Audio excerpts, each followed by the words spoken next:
नमस्कार, मैं जनवक्ता शिवम गौतम। और जिस तरीके से चीन और भारत के बीच में तनाव चल रहा है, उसके बाद में चीन की तरफ से तमाम तरीके के प्रोपेगेंडा करने की कोशिश की जा रही है। पिछले दिनों खबर आई थी कि चीन ने पहली बार 42 साल में सीमा के ऊपर गोलियों से हवाई फायर भी किए थे, जिसका आरोप भारतीय सेना पर लगा दिया था। लेकिन उससे भी बड़ी खबर आज भारत के लिए आ रही है कि भारतीय सेना ने फिंगर 4 की चोटियों पर कब्जा कर लिया है। यानी कि जिनको लेकर चीन पिछले 3 महीने से कोशिश कर रहा था कि LAC के पास स्थित पैगोंग त्सो झील के इलाके में जो फिंगर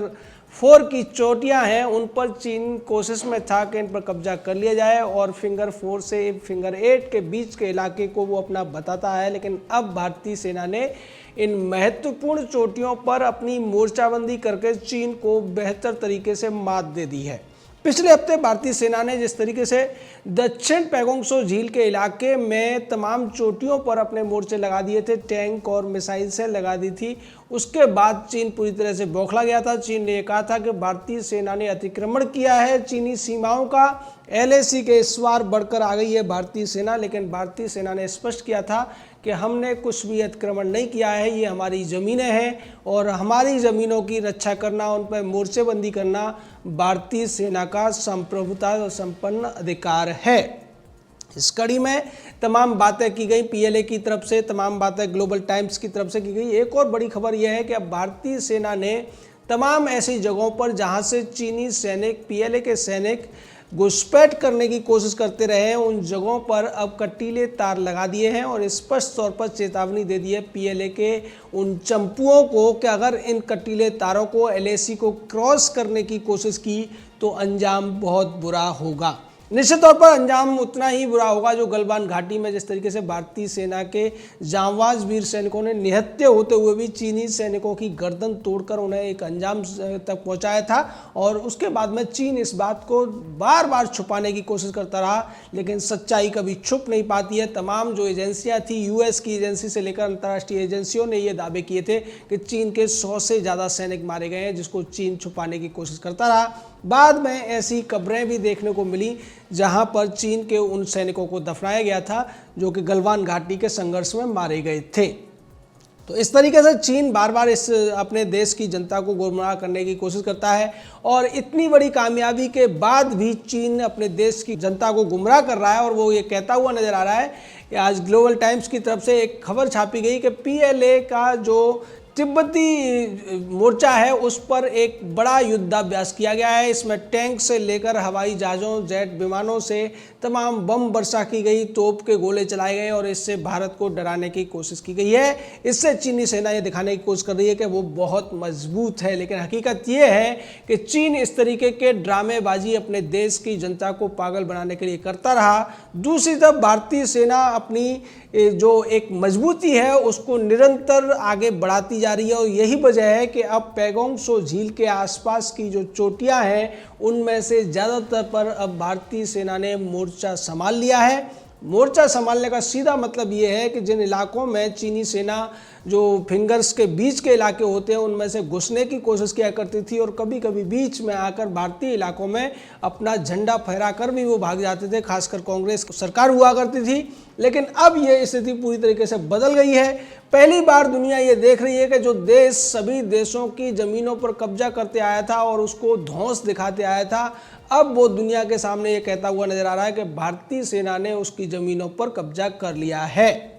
हालांकि सत्य तो ये है, तथ्य तो ये है कि जो ज़मीनें चीन जिन्हें अपनी बता रहा है वो भारतीय ज़मीनें ही हैं। भारत के ही एक नाकाम प्रधानमंत्री ने उन ज़मीनों को चीन को आसानी से कब्जा करने दिया था। लद्दाख का जो पूर्वी इलाका था उसको आज अक्साई चीन के नाम से चीन बताता है, लेकिन ये अक्साई लद्दाख है, भारत का लद्दाख है, भारत का अक्साई है और उस पर चीन अपने अवैध तरीके से दावे करता है। उसी तरीके से जैसे कि वो अब अरुणाचल प्रदेश को भी अपना हिस्सा बताने की कोशिश करता हुआ दिख रहा है। चीन ये समझता है कि जो कुछ तिब्बत में था 200 साल पहले, 500 साल पहले, वो अब चीन का माना जाना चाहिए, क्योंकि चीन ने अवैध रूप से तिब्बत के ऊपर कब्जा कर लिया है। यानी कि जो दूसरे देश हैं उनको ये दबाव चीन हमेशा डालता रहता है कि 200 साल पहले, 500 साल पहले कोई चीज़ अगर किसी देश का हिस्सा थी तो आज भी वो चीन का हिस्सा मानी जाएगी। लेकिन चीन ये भूल गया है कि दुनिया का जो नक्शा है वो हर दशक में बदलता रहा है और पिछले 50 सालों से 70 सालों से जब से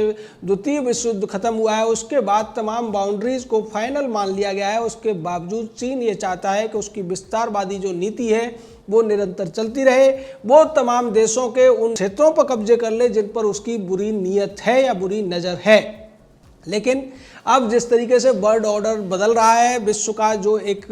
सोच है वो बदल रही है, उसके अनुसार विस्तारवादी देशों के खिलाफ तमाम जो ताकतें हैं वो इकट्ठा होती हुई नजर आ रही हैं। और इसी का नतीजा है कि भारत के साथ अमेरिका, जापान और ऑस्ट्रेलिया ने क्वाड बनाया, जिसकी धमक से चीन बहुत ज़्यादा बौखलाया गया और उसके बाद उसने एलएसी के ऊपर अपना दबाव बनाने की कोशिश की। खबरें ये उड़ाई गई कि चीन की तरफ से 50,000 से ज़्यादा की संख्या में सैनिकों को एलएसी के आसपास लगा दिया है। लेकिन अब एक और बड़ी खबर आ रही है जो चीन की पोल खोलती है। चीनी सेना के अंदर अब दहशत फैल गई है। लद्दाख की उस सर्दी से घबरा गए हैं चीनी, और चीनी सेना ये कह रही है कि ये जो ज़मीनें हैं, ये जो इलाका है, ये इंसानों के रहने के लिए नहीं है, इसीलिए यहाँ पर बस्तियाँ नहीं हैं और सेना को जल्द से जल्द इन इलाकों से हटाए जाने की ज़रूरत है। यही वजह है कि चीन बार बार तमाम तरीके की हरकतें करने के बावजूद बातचीत के टेबल पर आने के लिए हर बार कोशिश करता हुआ दिख रहा है, भारत से विनती करता हुआ दिख रहा है। और यही वजह है कि भारत के रक्षा मंत्री जब मॉस्को में थे तो चीन का रक्षा मंत्री गिड़गिड़ाया, तब जाके उसने उनके होटल में जाकर मुलाकात की भारत के रक्षा मंत्री से। उसी तरीके से भारत के जो विदेश मंत्री मॉस्को गए हैं उसके ऊपर भी चीन की कोशिश ये है कि उसके साथ में विदेश मंत्री जो चीन का है वांग यी, उनकी मुलाकात हो जाए और किसी तरीके से जो एलएसी के ऊपर तनाव की स्थिति है, चीन की जो सेनाएं लगी हुई हैं उनको पीछे हटाने का उसको सम्मानजनक एक तरीका मिल जाए। लेकिन भारत जानता है कि चीन जो हरकतें कर रहा है, एक तरफ वो सेनाएं हटाने की बात करेगा, दूसरी तरफ ये भी चाहता है कि भारत अपनी सेनाओं को हटा ले जिससे कि उसे अतिक्रमण करने का एक मौका और मिल जाए। लेकिन भारत इस बार पूरी तरह से चौकन्ना है और यही वजह है कि आज भारतीय वायुसेना में राफेल के 5 विमानों को ऑफिशियल तरीके से शामिल कर लिया गया और अब ये जो पश्चिम का जो एयरबेस है उसके ऊपर रहेंगे। वहाँ से सीधे तौर पर इनकी जो तैनाती है वो चीन के जो तनाव को देखते हुए की गई है। और इसके साथ साथ जिस तरीके से राफेल की जो अपर हैंड प्राप्त है J-20 के ऊपर या JF-17 जो पाकिस्तान को चीन ने दे रखा है, उससे भी चीन को थोड़ा सा डर है। चीन हालांकि ये दिखाने की कोशिश कर रहा है कि राफेल के आ जाने से उसके ऊपर कोई असर नहीं पड़ना है, लेकिन निश्चित तौर पर राफेल के भारतीय सेना में, भारतीय वायुसेना में शामिल होने से चीन को एक बहुत ज़्यादा डर सता रहा है। उसे ऐसा लगता है कि अगर उसने अपनी सेनाओं की तैनाती हटा ली और किसी भी तरीके से अगर युद्ध होता है तो निश्चित तौर पर राफेल उसको बहुत बड़ा नुकसान पहुंचा सकता है, क्योंकि राफेल के अंदर जो 4 बेहतरीन टेक्नोलॉजी यूज़ की गई है, चाहे स्कल्प मिसाइल हो या फिर मेट्योर मिसाइल हो या दूसरे जो हथियार उसमें लगे हुए हैं, उन सभी की मदद से राफेल आज दुनिया का एक सबसे ज़्यादा मारक क्षमता वाला विमान बन गया है, जेट विमान बन गया है। और उसकी वजह से चीन और पाकिस्तान दोनों ही बौखलाए हुए हैं।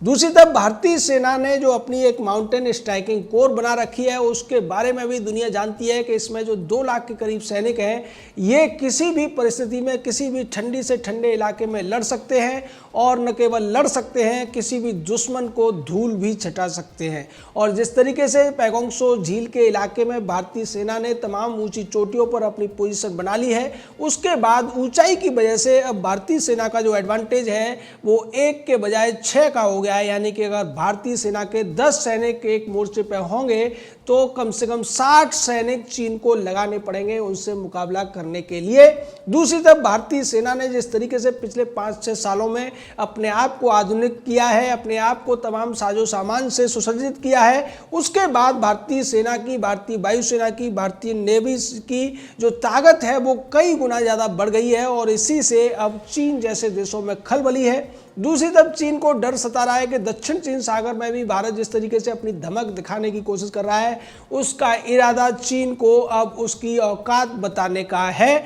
और यही वजह है कि चीन बार बार जब बातचीत की टेबल पर आने की कोशिश करता है तो वो अमेरिका को दोष देने की कोशिश करता है। वो ये कहता हुआ नजर आ रहा है कि अमेरिका भारत और चीन को भिड़ाना चाहता है, जबकि ये दोनों ही देश सांस्कृतिक रूप से, ऐतिहासिक रूप से और विरासत के तौर पर एक है। एक दोस्ताना संबंध इनके बीच में रहा है, लेकिन उन दोस्ताना संबंधों को चीन ने ही पीठ में छुरा भोंकने का काम किया था 1962 में, जब भारत के एक बहुत बड़े भूभाग जिसको कि 35,000 स्क्वायर किलोमीटर का बताया जाता है उस पर अवैध रूप से कब्जा कर लिया था। जब भारत में एक नकारा किस्म का प्रधानमंत्री जवाहरलाल हुआ करता था, अगर भारत में उस समय कोई मजबूत प्रधानमंत्री रहा होता तो शायद चीन ऐसा नहीं कर पाता।